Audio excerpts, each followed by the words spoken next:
Thanks for watching. This is YouTube Medical University. Today, we'll discuss the experience of depression and its effects. I'll introduce 6 symptoms of feeling down. In reality, when diagnosing and treating depression, many people in the early stages can't really cheer themselves up on their own. At first glance, these symptoms may not seem related to depression, but they often show up in the way people talk or behave. If you ignore these symptoms, they can get worse, making it hard to work or do housework. And in the worst case, you might even feel like you want to disappear from this world. That's how serious it can get. That's something patients often say as well. In this video, based on my own experience, I will introduce the characteristics of people who seem somewhat off or unwell, as well as ways to deal with stress that can cause depression or adjustment disorders. If you watch this video until the end, you might notice changes in yourself or those around you and be able to help them. Your ability to help will increase, so please watch until the end. First, I will introduce 6 characteristics of people with depression. Second, I will explain how to restore your concentration and relieve stress. Third, I will share 2 questions that are actually used in clinical settings to check for depression. In this way, as a practicing doctor, I share health tips on my YouTube channel, Medical University, to help you improve your well-being starting tomorrow. I share information in an easy to understand and responsible way. If you like, please subscribe to my channel. That would make me happy. So, here are 6 unexpected characteristics of ulcers. The first one is this. You might be surprised, but it's that you get mouth ulcers. Why is that? Recently, even if you seem cheerful, you might say, "I'm fine, really, I'm totally fine." With depression, in the early stages, it's hard to notice changes in yourself, but often people around you are more concerned. So, even if you don't realize it yourself, those around you are worried about you. In some cases, this could be an early symptom of depression. There's also another reason why people tend to say they're fine. You might feel tired but think it's just normal, or you might feel like your work is getting harder, but you just attribute it to yourself. You might think it's due to having a lot of housework and life being tough. Despite feeling this way, you don't want to burden others, so you keep saying you're fine. Many people who push themselves too hard and hide their struggles often say they're fine repeatedly. This personality type tends to accumulate stress, frequently leading to depression or adjustment disorders. If this resonates with you, consider asking someone close to you if they've noticed any recent changes in your behavior, as they may be more attuned to your condition than you realize. This is the second of 6 surprising characteristics of depression to keep in mind as you continue watching. Watching videos for medical or academic learning is good. Entertainment videos are fine too. Even if you're tired, you find yourself watching videos or playing games that don't require much thinking, just because they're interesting or entertaining. If you notice that you're zoning out and watching these kinds of things without really using your brain, it could be a sign that your mind is actually very fatigued. This applies to videos, games, anime, anything like that. When you're always doing the same thing, it could be a sign that your motivation or desire for other activities is getting weaker, and the neurotransmitter called serotonin in your brain might be decreasing. For people with depression, serotonin levels drop and they lose motivation, stop feeling enjoyment, and can't feel at ease. That's why they tend to shut themselves away to feel safe. There are people who just get absorbed in things like the internet or online spaces. For those people, they might be zoning out and watching videos or similar content without even realizing it. So even if you ask them about what they watched later, they often can't remember much about it. People who repeatedly watch the same content, saying "I might have seen this before, but I don't remember what it was about," may have low serotonin levels. They seek safe spaces, leading them to immerse themselves in familiar online spaces. This behavior is typical in depression. The 6th and 3rd points are that getting into the bath can feel like a real hassle. Do you ever feel like it's just too much trouble to take a bath?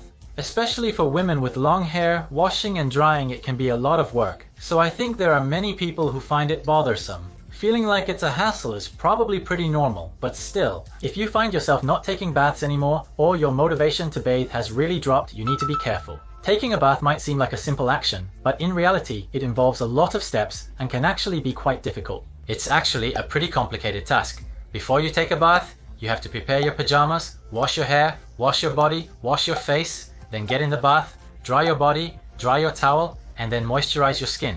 There are so many steps involved. These kinds of complex actions are something only humans who have developed advanced brains can do. Normally, everyone does these complicated steps without even thinking about it, but when you become ill, your brain activity drops. And even just preparing your pajamas starts to feel like a hassle. The act of taking a bath, which used to be no big deal, suddenly feels like a huge burden. You might find yourself unable to do even simple things, or you might go a whole night without taking a bath and then blame yourself for it, which makes finally getting into the bath feel like a big accomplishment. There are probably a lot of people who have experienced this kind of negative cycle. It's not just about bathing. It includes brushing teeth, cleaning your room, and doing household chores. Difficulty performing everyday tasks is also a symptom of depression, so keep that in mind. It's a surprising aspect of the condition. The fourth point is that the way you talk changes. For example, people might say, "Hey Marumaru-san, you don't sound like yourself lately."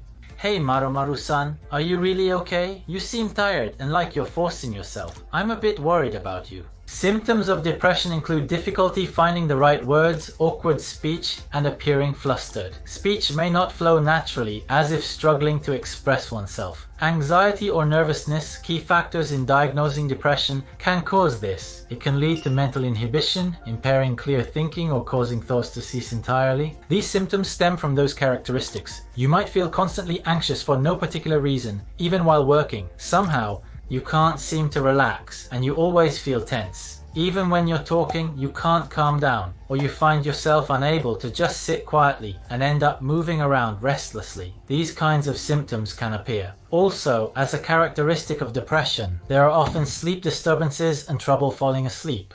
Even though you might be able to sleep during the day, you can't sleep at night, leading to sleep deprivation. It's been reported that this is similar to the way alcohol lowers the function of the brain. In other words, just like when you're drunk, you might have trouble finding the right words, or your speech might not flow smoothly. This could also be a symptom of depression. Even if people around you don't understand, they won't easily reach out to help you. They might say, "Just try to speak more clearly and get to the point." Even though you're trying your best, they might wonder, why can't you just talk like before? There are also people whose symptoms get worse and worse, making it harder and harder for them to talk. Some people say they can't concentrate lately and can't do their work well, so they go to the hospital for a consultation. When the doctor listens carefully to their story, sometimes it leads to a diagnosis of illness. If you or someone around you has symptoms like these, it might be a sign of illness. These symptoms may be due to declining brain function. Please monitor them closely and urge them to rest and unwind. It's important to listen to their story and show care and support. One of the 6 main characteristics of depression is not being able to do anything on your days off. I was unproductive during my days off this week and just idled the time away. Does anyone else feel similarly? Among the important diagnostic criteria for depression are a depressed mood and a loss of interest or pleasure. People tend to lose motivation, feel down, and have little desire to do anything. When you have depression, you experience what's called anhedonia. Noradrenaline, the hormone responsible for producing energy in the body, is known to decrease. You might be able to get through your regular work, but by the weekend, you're so exhausted that you can't do anything. There are people who feel this way. If you leave these symptoms untreated, you might end up taking time off work, retiring early, or in the worst case, being unable to work at all. Not being able to do anything on your days off is a sign from your body that you're so exhausted from your weekday work that you have no energy left and you've reached your limit. If you can't refresh yourself on your days off, the fatigue carries over into the next week and you end up unable to do anything the following weekend, creating a vicious cycle. You might hear people say things like, "You've been in a bad mood lately," and your reputation at work could suffer. You might become isolated at home. Your relationship with your spouse could worsen, and things could just keep getting worse. If you have people like that around you, it's important to understand that taking a break is part of the treatment and is very important. Instead of forcing them to go out or do something, it's better to encourage them to make sure they get enough rest. If you can't change your work style or you're feeling burnt out, it's alright to take it easy and not overexert yourself. The 6th characteristic of depression is that various physical symptoms start to appear. In reality, when I diagnose depression, there are many people who come to the clinic and talk about their physical symptoms. This has been especially common lately. People have been reporting physical symptoms like slowed movements, but these don't always indicate depression. Even when someone is depressed, it may not be easy to recognize it mentally. When you say things like this, your body and mind may already be reaching their limits. At times like this, if you try to push yourself any harder, you just can't do it anymore, and your body sends out save our soul signals in the form of symptoms, telling you that you need to rest. Please think about it this way. Even if someone at work or in your family says just a little something to you, you might suddenly feel overwhelmed or burst into tears. That's how these symptoms can appear. Some people unexpectedly start crying uncontrollably. They often suppress their emotions, enduring and pushing themselves too hard. When the stress they've been holding in becomes overwhelming, their emotions can suddenly overflow. This is common for people already at their limit and may be a sign of developing depression. There are various physical symptoms. Common ones include numbness in the hands and feet, difficulty breathing, headaches, and general symptoms throughout the body. Even if you get checked at an internal medicine clinic, they often can't find anything abnormal and tell you that nothing is wrong. However, these symptoms can actually be caused by depression. If you have any concerns, it's better to consult with a trusted senior or a mental health professional. There may be something they can do to help. Please don't hesitate to reach out. Based on my own experience and in line with the diagnostic criteria for what is called Diagnostic and Statistical Manual of Mental Disorders, 5th edition, I have introduced behaviors that are often seen in people who seem to fit this description. Please remember, it's not that depression is something that only happens to certain people, nor is it something that will never happen to you, so please be careful. If you feel even a little uneasy after hearing this, in the next section, let's check together whether it might be depression. I'll introduce questions and other items, so please listen to the end. In the second section, here's what I'm doing. I will introduce methods to help you regain your concentration and relieve stress. We'll be using coping techniques. Mr. Mina, are you familiar with coping? Simply put, it means ways to deal with stress. When you actually feel stressed, what kind of actions do you usually take, Mr. Mina? For example, do you find yourself unconsciously drinking alcohol or overeating? As a result of stress, you might end up overeating or consuming a lot of alcohol, which can create a negative cycle and actually lower your stress tolerance. It's important to keep a list of actions you can take on hand. Some of you might think, I've never done anything like that before, but actually when your stress increases and your brain function drops, it's hard to come up with effective coping methods on the spot. So, while you're feeling calm watching this video, please write down coping methods you can use in your smartphone notes or a memo pad. For example, taking a walk, drinking coffee, or reading a book. Listening to your favorite music, going to a cafe with friends. Anything is fine, as long as it's something that lifts your spirits when you do it. It's important to keep a list of these kinds of activities and write them down as a memo. When you're feeling mentally exhausted, look back at that memo and see if there's something you can do. The methods I just mentioned are called emotion-focused coping. Try to keep these kinds of coping skills on hand. Depending on how you handle things, even if your mind is completely overwhelmed by stress, if you can find a way to relieve just a little bit of it, you might be able to pull yourself out of that overwhelming stress. For example, if you can separate work stress from your personal growth and think of it more like Roland San says, as growing pains, you can start to replace your struggles with a sense of fulfillment. You can get into a flow state where you feel like you're growing. If you let stress build up too much, it can make you sick, but having no stress at all can also make you lose motivation. Try to view moderate stress as something controllable and even as growing pains. When feeling overwhelmed, ask yourself what you can do for yourself in that moment. Remember this perspective. Please share the stress management methods that everyone is using in the comments section of this video. It would be helpful for others as well. This is a review of the first and second limits. With the first limit, it's okay to choose 6 characteristic behaviors of depression, but things like developing mouth ulcers, ending up watching videos or anime all the time, finding it hard to take a bath, the way you talk changing because you're tense, or not being able to move at all on your days off. I introduced things like physical discomfort that can appear. Then, as the second limit, I talked about ways to relieve stress, such as coping skills and what you can do when you feel tired. I encouraged you to write down and remember these things in advance. In this way, at YouTube Medical University, I share my experiences to help you live a healthy and active life starting tomorrow. We are committed to sharing information and delivering data responsibly. If you haven't subscribed to the channel yet so you don't miss new videos, I would really appreciate it. Up to now, I've introduced ways to deal with stress, but these are methods you can use to handle your own stress. If it becomes too severe to handle on your own, please seek support from a specialist. This is very important. So, in psychiatry, there are 2 main questions used to check for depression or other illnesses. Let me introduce these 2 questions. There are 2 main symptoms of depression. Screening for whether you have these 2 symptoms is called the 2-question method. For the two questions I'm about to ask, if you've often experienced these symptoms over the past month, please answer yes. If not, answer no. Let's begin. First, over the past month, have you often felt down, depressed, or hopeless? Second, over the past month, have you often lost interest or pleasure in things you usually enjoy? If you answered no to both of these questions, the likelihood of depression is low. On the other hand, if you answered yes to either one, the possibility of depression is higher, so please also check the following 7 symptoms. If you answered yes to at least one question, please continue listening to this introduction. If you meet 4 or more of the following 7 symptoms, the likelihood of depression increases, so I strongly encourage you to consult with a nearby doctor or a mental health specialist. Now, the first symptom is a loss of appetite. For example, you notice your appetite has decreased, or even though you are not intentionally dieting, you have lost weight. The second symptom is sleep disturbance, like difficulty falling asleep or poor sleep quality nightly. You might wake up in the middle of the night or wake up early in the morning and can't get back to sleep.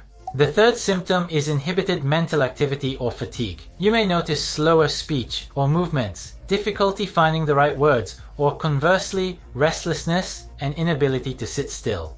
The fourth symptom is a feeling of fatigue or lack of energy. You get tired more easily than before, you don't feel motivated, your body feels heavy, and it takes more time to do everyday things. The fifth symptom is a sense of guilt. You may feel like you're worthless, blame yourself for doing something bad, or think that things aren't going well because of you. The sixth symptom is a decline in concentration and thinking ability. You can't concentrate on things, and it's hard to think clearly. Even when you're watching the news or television, you can't take in the content.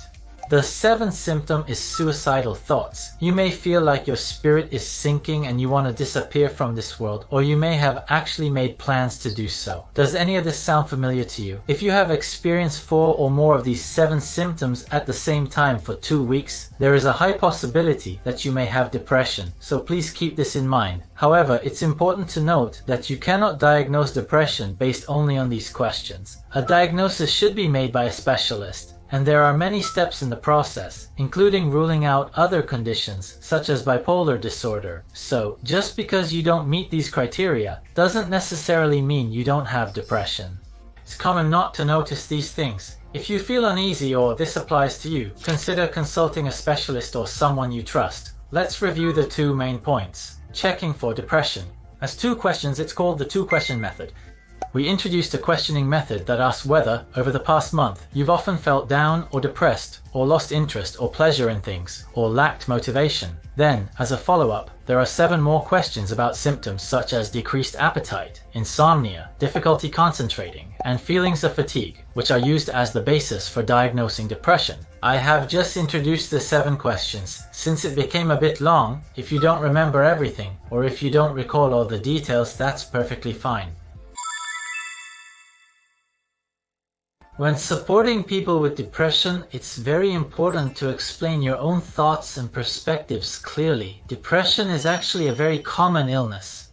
It is said that 1 in 10 people will experience depression at some point in their lives. So, it's not at all unlikely that you or someone close to you could develop depression. There are people who have lost hope for living, lost their jobs, and are standing on the edge of despair. What I want to emphasize here is that depression is not caused by a weak mind or by being spoiled. Depression is a real illness of the brain. That's what it is. As research continues, the causes of the illness are gradually being clarified. It's not because your mind is weak. Just like you rest your stomach when you have a stomach ulcer by controlling your diet, it's important to rest your brain when you develop a brain illness. I believe this awareness is crucial, and so depression is an illness of the brain.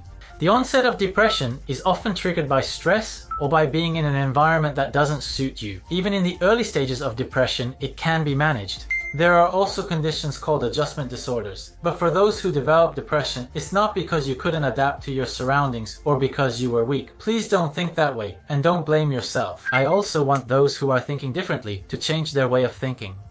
I think of adjustment disorder and depression as allergic reactions of the mind. Just because someone has a fruit allergy, it doesn't mean they're a weak person who can't handle fruit. It's simply that they have a certain reaction. Just like how some people can't tolerate certain foods, like fruit, and it's not their fault. When someone develops depression because their workplace or environment doesn't suit them, it's just like an allergy. It's not that you're weak. I want you to know that it's not a problem with your character or that your heart is weak. If watching this video makes you feel even a little uneasy, if you ever feel like it's not just a matter of chance, or if you think that way, what I want to tell you is to first take a proper break. And if you find yourself in a situation where you can't take a break, please talk to your family, friends, or your boss, someone around you. It's okay to talk to anyone about it. If there's no one around you that you can rely on, please don't hesitate to seek counseling or professional help. It's also perfectly fine to consult with mental health support hotlines or similar services. If necessary, please visit a hospital, get a diagnosis, and receive the treatment you need. Approaching is important. Please don't think you have to handle everything on your own, and people around you should also avoid thinking that way. We've explained adjustment disorders and related conditions in previous videos. Please watch those summaries for more information. Hope this helps. This time I talked about the 6 key characteristics of how to talk to people with depression, as well as the basics of diagnosing depression and how to check for it. I believe these are very important points. On YouTube Medical University, we share helpful information for your health from the perspective of a doctor who takes responsibility for your well-being. In a world overflowing with information, I believe it's very important to have at least one trustworthy source. If you find this helpful, please consider subscribing to the channel. Whether it's a good button or a bad button, I would appreciate it if you could rate this video and leave your thoughts or comments. Sharing your impressions and experiences can be helpful for others as well, so please feel free to do so. Now then, see you next time. I'm Dr. Ketsugo Gosi, and my patients have taught me how to stay youthful, even in your 70s and later. Ranking the best sellers and gift ideas in the Amazon 4 departments. It became number 1. As an ordinary doctor, I put together in one book the important ways of living and health methods that I learned from my patients while working. This is a book for people like me who want to live a healthy life in this way. It's on sale with great reviews, so please check it out.